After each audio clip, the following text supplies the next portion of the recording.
بسم اللہ الرحمن الرحیم۔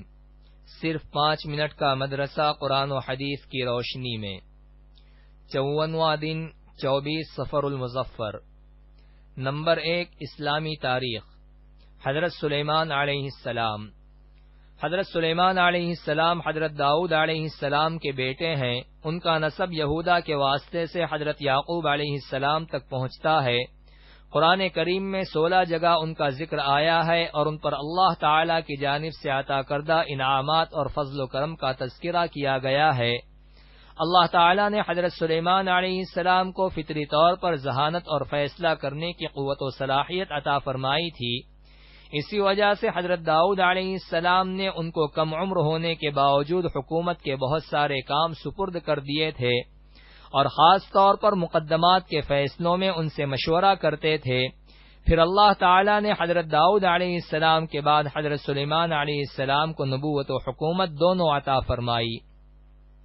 نمبر 2 حضور صلی اللہ علیہ وسلم کا معجزہ، جنون یعنی پاگل پن کے اثر کا ختم ہو جانا۔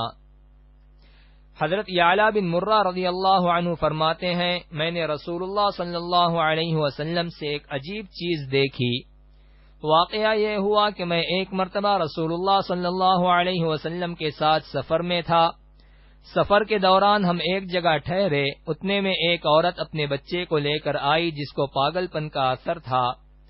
تو رسول اللہ صلی اللہ علیہ وسلم نے فرمایا، اے اللہ کے دشمن نکل جا، میں اللہ کا رسول ہوں۔ آپ صلی اللہ علیہ وسلم کا اتنا کہنا تھا کہ وہ بچہ ٹھیک ہو گیا۔ نمبر 3 ایک فرض کے بارے میں، جان بوجھ کر نماز قضا کرنا۔ رسول اللہ صلی اللہ علیہ وسلم نے فرمایا، جو شخص 2 نمازوں کو بلا کسی عذر کے ایک وقت میں پڑھے وہ کبیرہ گناہوں کے دروازوں میں سے ایک دروازے پر پہنچ گیا۔ نمبر 4 ایک سنت کے بارے میں، قرض ادا کرتے وقت یہ دعا پڑھے۔ رسول اللہ صلی اللہ علیہ وسلم نے قرض ادا کرتے وقت یہ دعا پڑھی، بارک اللہ لک فی اہلک و مالک۔ ترجمہ، اللہ تمہارے مال و اولاد میں برکت عطا فرمائے۔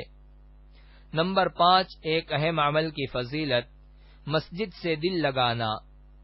رسول اللہ صلی اللہ علیہ وسلم نے فرمایا، 7 آدمیوں کو اللہ تعالی اپنے سائے میں جگہ دے گا جس روز سوائے اس کے سائے کے کوئی سایہ نہ ہوگا۔ ان میں سے ایک وہ شخص بھی ہے جس کا دل مسجد میں لگا ہوا ہو۔ نمبر 6 ایک گناہ کے بارے میں، برے کاموں کی سزا۔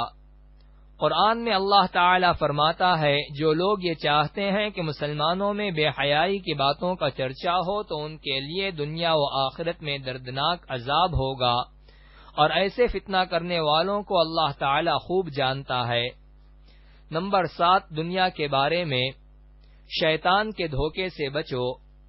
قرآن میں اللہ تعالی فرماتا ہے، بے شک اللہ کا وعدہ سچا ہے، پس تم کو دنیا کی زندگی دھوکے میں نہ ڈالے کہ تم اس میں لگ کر آخرت کو بھول جاؤ، اور نہ تم کو دھوکہ دینے والا یعنی شیطان اللہ تعالی کے عذاب سے دھوکے میں ڈال دے کہ تم اس کے دھوکے میں آ کر اللہ تعالی کے عذاب سے بے فکر ہو جاؤ اور یہ سمجھنے لگو کہ عذاب نہ ہوگا۔ نمبر 8 آخرت کے بارے میں، جنت کے پردے۔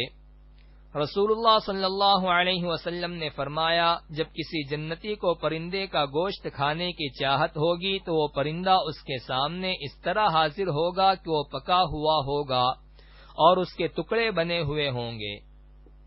نمبر 9 طب نبوی سے علاج، مریض کا نفسیاتی علاج۔